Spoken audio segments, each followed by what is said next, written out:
Imagine you're a private pilot like me and you're travelling on a commercial airline and one of the flight attendants puts out a message asking if there are any pilots on board. It turns out both the captain and the first officer of this flight have become incapacitated. What are you going to do? I'm at motion flight training near Gatwick and I'm about to be thrown into the deep end on their Boeing 737NG fixed-base simulator. The circumstances we're recreating today may sound far-fetched, but complete crew incapacitation isn't without precedent. So this scenario, this nightmare scenario that I've presented of the two pilots being incapacitated, I mean, could that happen? Well, it could happen. The only incidents that I've heard of where something very similar to this happened was back in the days when the Berlin Wall was up and my colleagues were departing from Berlin-Tegel down to the Canary Islands, and because the water system had been flushed out, chemicals had been put in to cleanse it, they hadn't taken the chemicals back out. So after they'd all had their cups of teas and coffees, they started to become sick, with the co-pilot and the flight engineer incapacitated. The captain was able to remain in his seat, but it wasn't a very pretty sight, and he was obviously sick as well. And the only thing he could think of was Gatwick. And it was a straight line from Berlin to Gatwick. Forget about any niceties about planning or anything like that. And they landed, and then obviously Port Health kept them all on board the aircraft to find out exactly what it was that went wrong. The 737 cockpit is vastly more complicated than that in the single-engine Warrior I'm used to. My only experience flying something like this comes from Microsoft Flight Simulator back in the day. I've not been acquainted with any of the controls or systems, or even told where we are.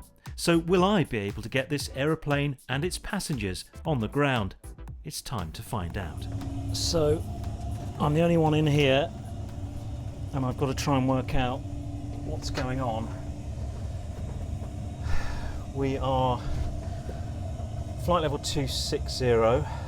We're heading southeast. I think this zooms me in and out. Okay, I need to work out where we are. I don't want to press anything and make it all go wrong. That's position. Route. No, that's not what we want.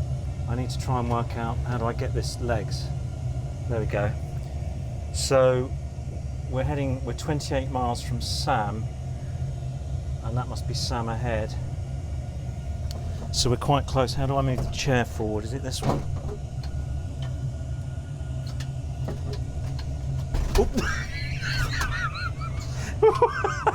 I wouldn't be laughing in real life, of course.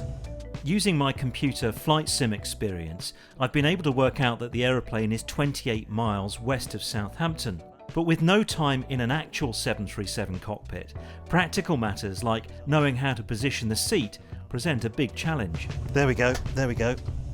Autopilot's engaged. I need to radio someone and tell them what's going on. And I've got to find I presume that's, don't want to take the autopilot off. The autopilot disconnect button and the radio press to talk switch are both on the control wheel. Neither is labelled, so I have to take somewhat of a gamble when choosing which is which. Autopilot, I think this is the radio, I think. Mayday, mayday, mayday. This is Boeing 737, flight level 260, 18 miles from Sierra Alpha Mike.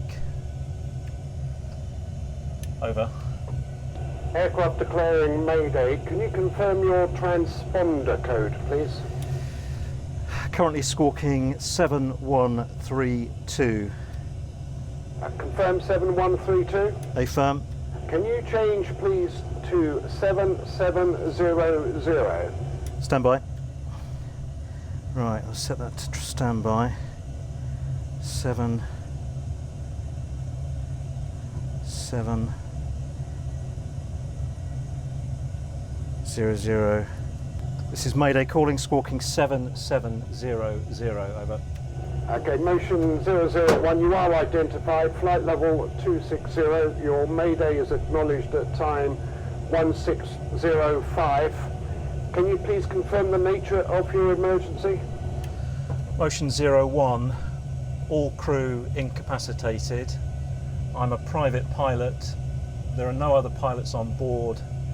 We have approximately 200 passengers and we need to return to landing. My fuel endurance is showing 2.6 and we're a Boeing 737.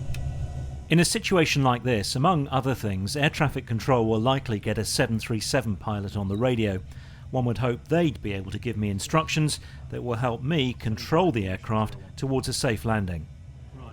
There's an altitude window. If you can set in that altitude window the number 3,000, and that will be 3,000 feet. 3,000 feet, motion 001.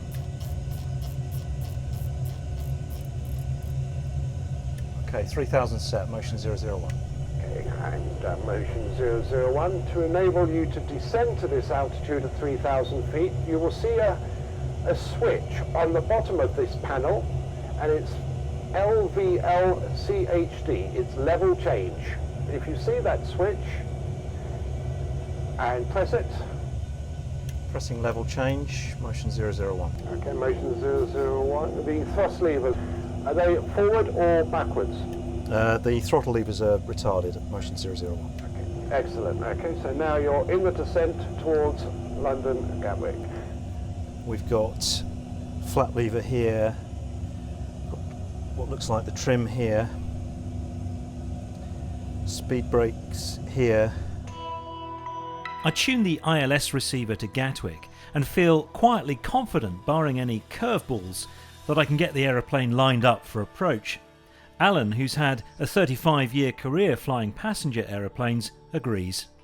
I think he's doing very well at the moment. He seems to be in control of the aeroplane, understanding completely what air traffic control is saying to him, not panicking in the slightest whatsoever, and being very rational and logical with his thinking step by step. I'm pretty sure we will have a good outcome. Flaps are up at the moment. My first flap can go down at 250, so we can start deploying flaps if we want to. My ref speed, flap 40, looks here to be 135, so that's going to be what we end up approaching at, I would have thought. We're turning now. We're turning left, which is off my plan here. Motion 001, we're in a left turn. My navigation computer is showing that I should have turned right. Motion 001, that is correct. Now I will give you headings to fly. You will have to select a heading of 080.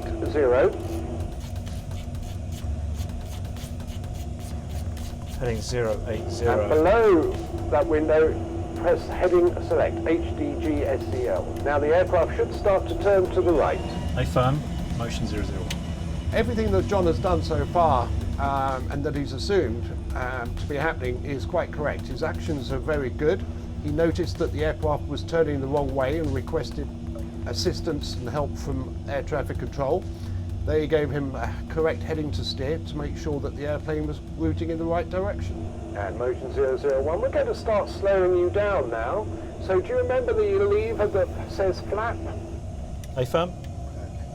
Now if you move that backwards, there's a number called number 1. And motion 001. If you now reduce your speed and if you select 200. Speed 200, motion 001.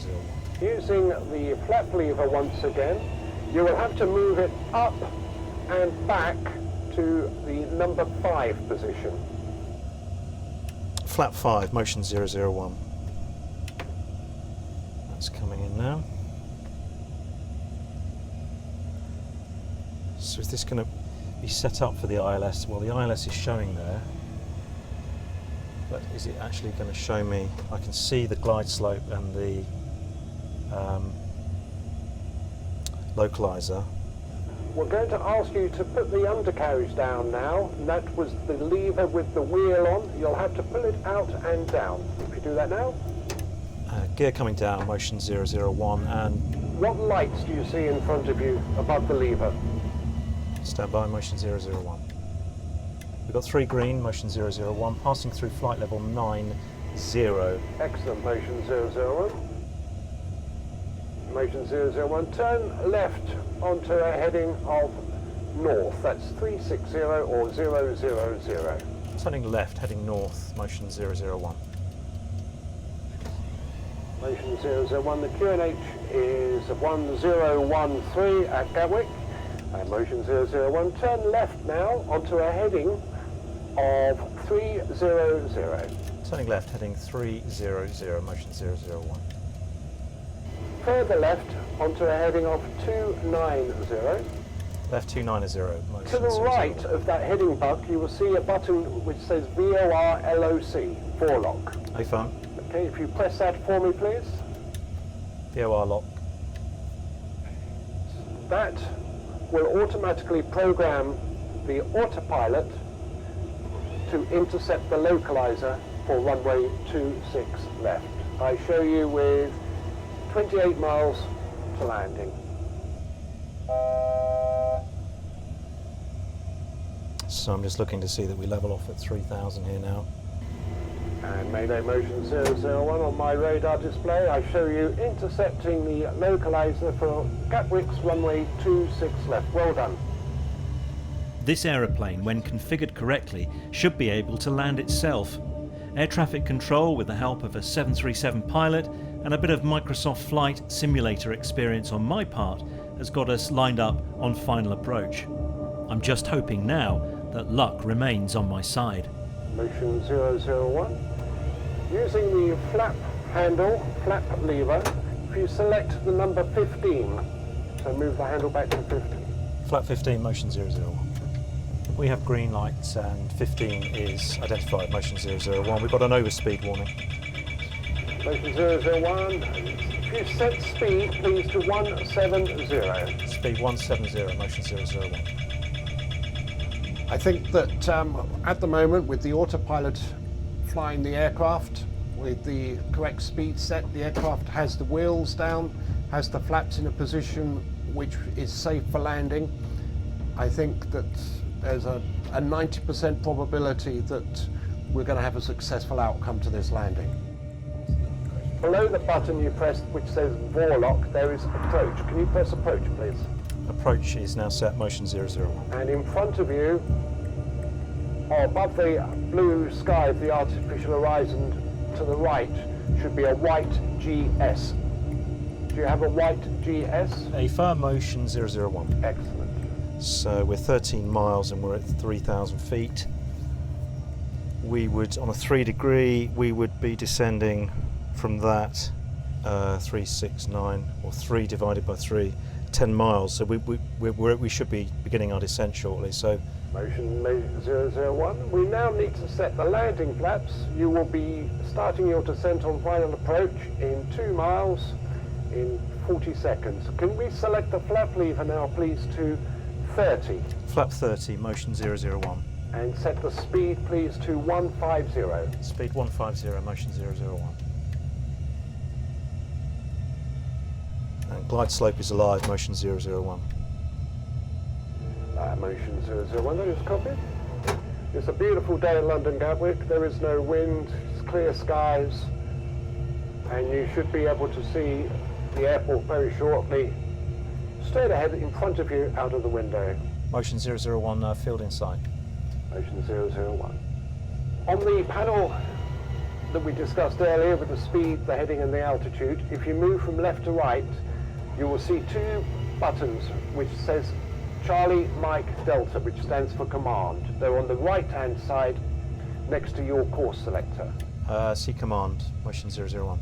One should be green, the other should be blank. You need to press the blank Charlie Mike Delta button. So motion 001, pressing command Bravo, affirm. Affirm. This now means that the aircraft will land automatically on the runway, and if you select the flap lever all the way to the back and the number 4040. Flap 40, motion 001. And if we select speed to 145, 145. Speed 145, motion 001.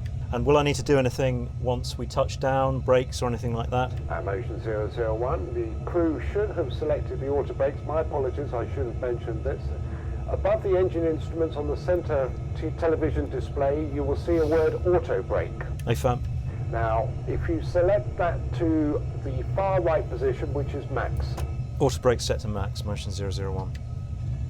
Do I need to arm the speed brakes? The speed brakes will deploy automatically once you touch down. 1,000. At this point, Alan thought I was finding this all too easy. So even though the aeroplane could have landed itself safely, without warning, on short final, he disconnected the autopilot and made me attempt to hand fly the aircraft onto the runway. Motion 001, autopilot disconnected. Okay, good luck. 500.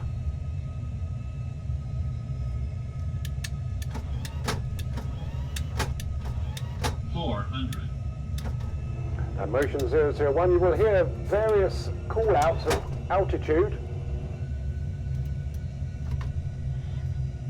And when you hear the number 50, close the thrust. 300. Just close the thrust levers and do nothing else. You're looking very good. We can see you through from the tower. 200. You're looking very Sync rate. good. Very good. Very nice. 100. Sync rate. 50. 40. 30. 20. 10.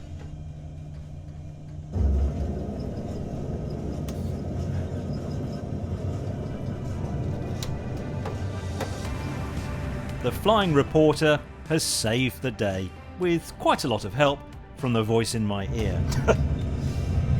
50. 40. Next, Alan demonstrated the 737's Autoland system, which was amazing, and I flew a visual circuit in the snow, just for fun. Sync rate. 100. 50. 40. Sync rate. 30. 20. Come on, down you go. Come on, matey. Whoops. Well, that was quite an amazing experience, I have to be honest with you. Really impressed that the plane can land itself, and with a bit of know-how, a private pilot could come in here and twiddle a few knobs and get it pointing at the runway, and there'd be a successful outcome, one would hope.